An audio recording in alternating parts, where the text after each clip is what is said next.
What's up, guys? Welcome to brobeatz. Today I'm going to be showing you guys how to use bad sounding scales to make better melodies. If you guys haven't subbed already, I'll turn post links on. Make sure you do so because it helps out a lot.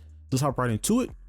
So first things first, I recommend using a slower BPM, and the reason for this is so it gives your brain some time to think. Okay, now the faster it is, the faster you have to think and the faster you have to make decisions. So slow it down a bit. All right, now I have a scale that I do not get along with. All right, it's a double harmonic major. I chose the F sharp because it's my favorite key. You should know this already if you watch my vids. All right, for you, this may be the major, right? You may make beats in minor a lot, right? And maybe going to major just sounds weird. It doesn't sound right. That's good. We're gonna use that to make a better melody. So for me, it's the double harmonic major. The notes just don't sound well to me. So let's go ahead and get started into figuring this out and making our chords and stuff. All right, so I'm gonna just go ahead and show what sounds I'm using because people always ask. So you can pause it if you really want to see in detail. So let's go in here and let's start. So I want to demonstrate something real quick, and it may not be the best, but it makes sense to me. So basically what we're doing is we're not used to this, right? We're used to minor, major, stuff like that. So when you use a new scale, your ear automatically just wants to go back to the notes it's used to or what it thinks sounds good, right?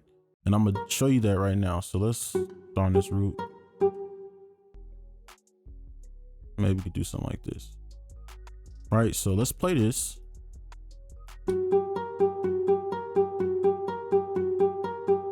Right, that probably sounds good. But if I play it and change the pitch, your ear is gonna be like, no. Go back to the regular one, right?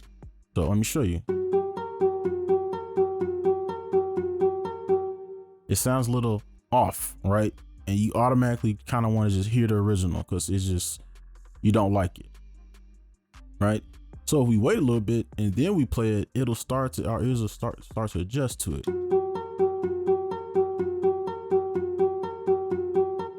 Right, it'll start to adjust to the new key, I guess you would say, right? So what we're gonna do is do this on a bigger scale. Okay, and I'm gonna try to go through this quick because it's a lot of little things to explain. So first thing we need to do is just create a bass line. So make a melody like normal. Like don't even worry about the method, just make a melody like normal. Don't make a bass line. How I'm making this is just creating a chord. I might fast forward through some of these parts that don't really involve the method, right? Only the parts I'm gonna explain because this may take some time.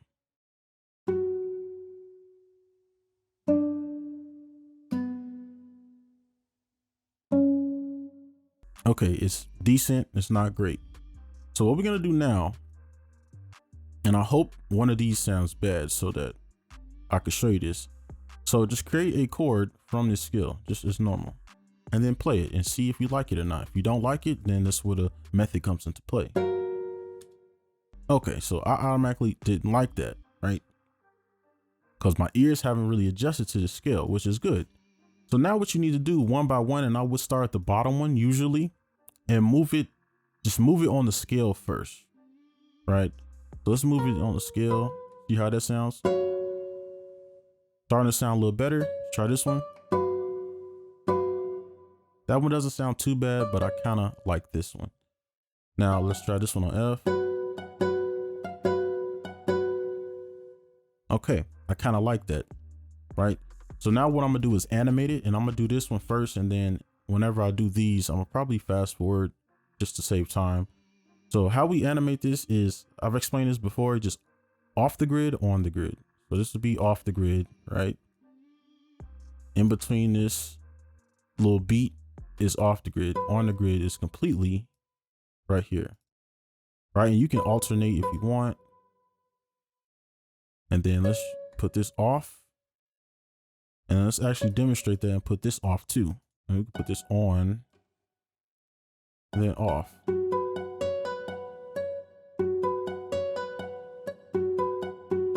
And I want to add another note here. Let's try this one. And I kind of want to pull these back a little bit.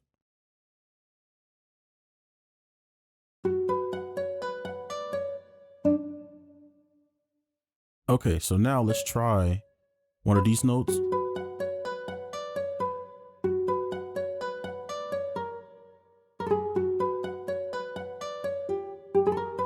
Okay, so now my ear is telling me right now, the note is not in the scale. It's one of these notes right here. Let's try this one. So that's the note, right? And technically this is in a different scale, but we're using this scale in the back to force our ear to give us the right note to use, right? So I'm gonna go ahead and fast forward until I hit another roadblock like this, and it's just so we can save a little bit of time. So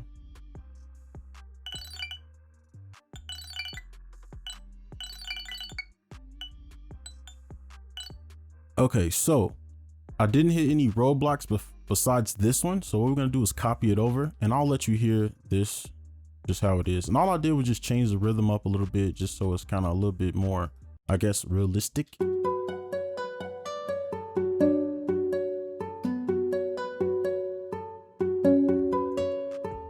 Right, just give it a little something different.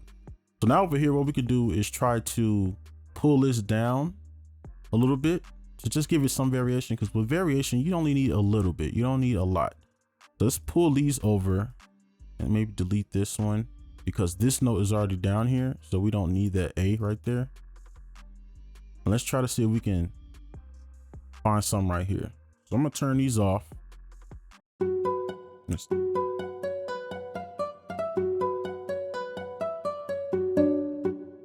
I kind of like that. Let me see.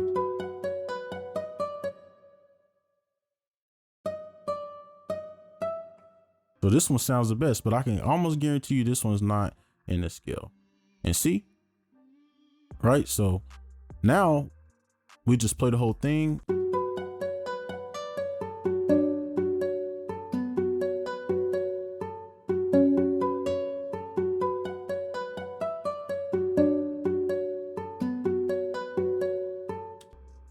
Okay, so now let's move on to the key switches so we can make this sound a little bit better.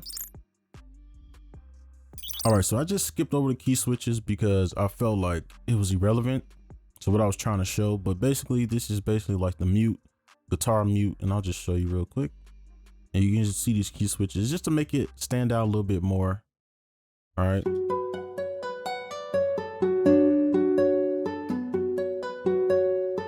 You can see how it changes a little bit.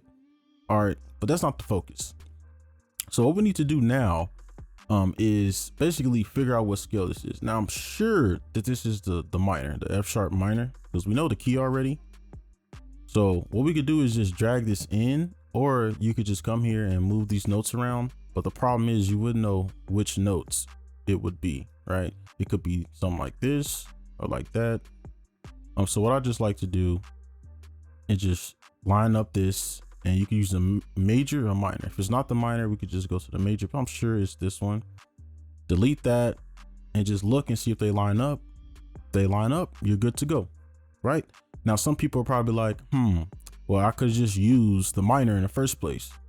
Well, that's the problem. You use the minor so much. You're so used to it, you have beat block all the time, right? You have literally 7 notes, right? You're making beats all day, every day. Use the same notes, same scale all the time, and your ear's so used to it. Now you have creative fatigue because you hear the same thing every day. So what you're doing with this method is kind of doing what I showed earlier, right? You're kind of doing like the grass isn't always greener type of thing with your ears though. So you change the scale up, right? And then you try to make a melody, but your ear is going to gravitate towards those really good notes that you like to hear in the other scale. And I hope that makes sense. Maybe it doesn't make sense, but to me it does. And it works, as you can see. So now let's move on to actually just cook up, right? We're just gonna make the beat, kind of mess around with some of these sounds. All right. All right, so this is the cook up part. So I'm gonna probably just go through the sounds, but the drums, I might fast forward a little bit through them, maybe not the hi-hats. But basically I'm gonna use a method real quick that I showed in other videos, just in case you missed it. So to create a melody, now we have a flute. All right. I really hate when it does this.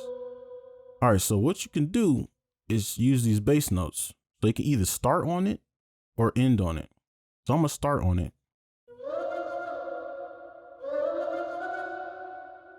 Okay, now what you can do is trickle down into it or up into it, right?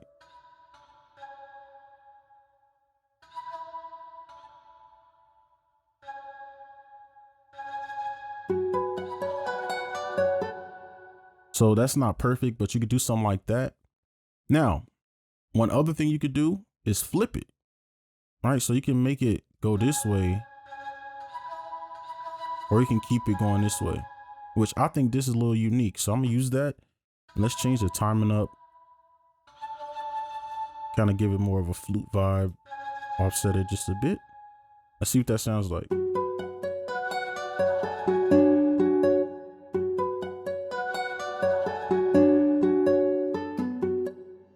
Right, you can see how easy it is now.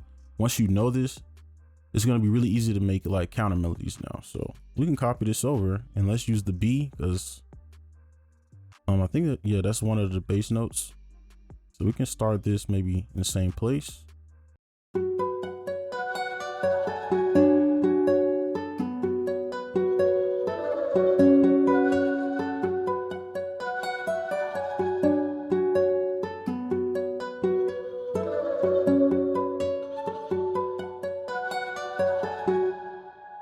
Okay, so now I'm gonna just copy these over because I don't think these are like,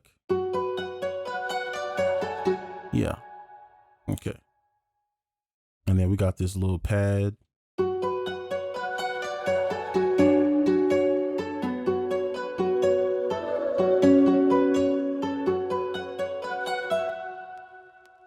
right, now we got our bass, and we can kind of do a little something over here.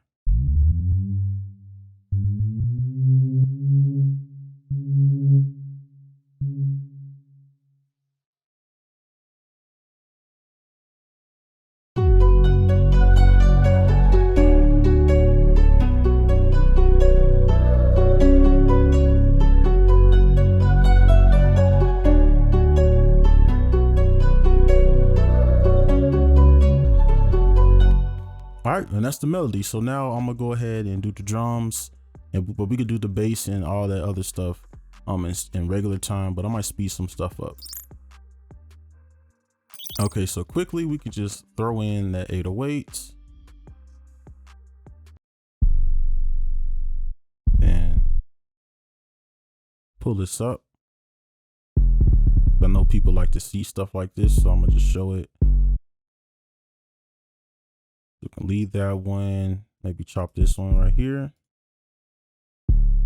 Give it a little bit of rhythm. Okay.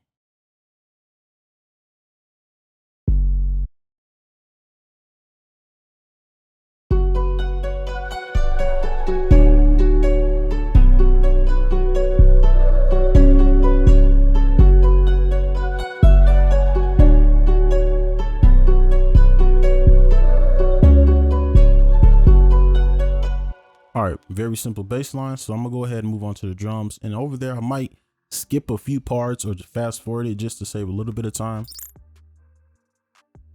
All right, so I like doing my drums like this just so I can have more control. I don't have to split them.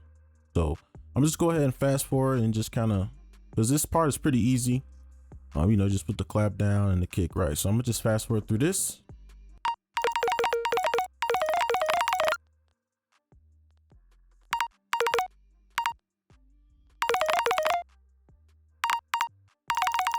All right, so here's the drums. Nothing crazy, just want to switch it up and offset the clap a little bit.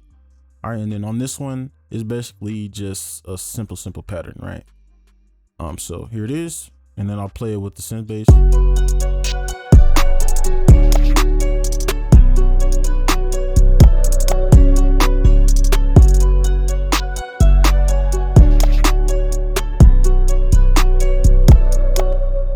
All right, and I'll play with the synth bass. I think this is more of a synth bass beat anyway. So here.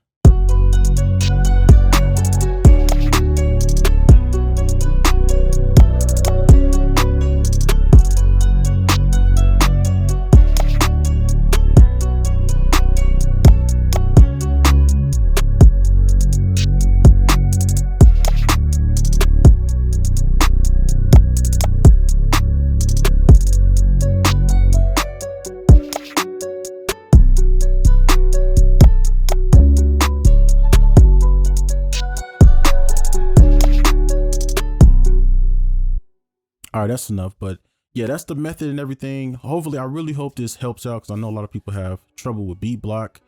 Every producer probably has trouble with it. So here's another way that you can kind of bypass it every now and then. But yeah, that's going to be it for this video. Make sure you guys like, comment, subscribe if you're new, and I'll see you in the next one. Peace.